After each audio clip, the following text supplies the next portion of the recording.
Mes moteris labai mėgstame daryti tokią meškos paslaugą tiems begemotams, kurie nenori išlipti iš savo vidinės pelkės.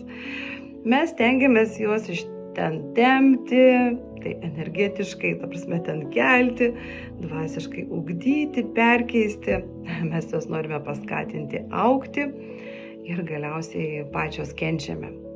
Ir sakom apskritai, kad moteris iš prigimties auga energetiškai ir dvasiškai daug greičiau ir intensyviau negu vyrai.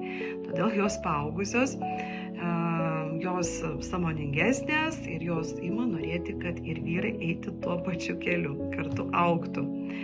Gerai, mielosios, jeigu jums pasisekė ir turite šalia tokį partnerį, kuris ten tobulėja, auga kartu ir panašiai, kad eina tuo pačiu keliu, tai yra nuostabu ir tai yra palaiminimas.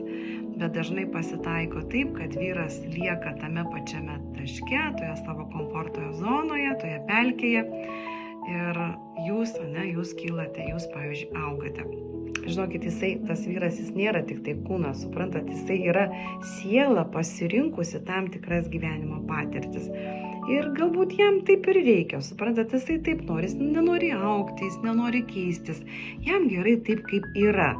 O jūs galbūt tuo metu skleidžiate šviesą, jūs, pavyzdžiui, transformuojatės, jūs kūrėte ir vis dar bandote perdaryti jį. Tai mano patarimas, mano nuomonė yra tokia, kad nustokite tai daryti, nes kiekvieną kartą, kai bandote per prievartą ištempti begemotą iš pelkės, gelbėti kitą, jūs išsižadate savęs. Kai tempiate kitą, tikite, kad galite jį išgelbėti ir ten viską nešate už du, jūs išsenkate. Ir ne todėl, kad meilės trūktų, o todėl, kad suprantat, meilė be abipusės brandos tampa tikra auka.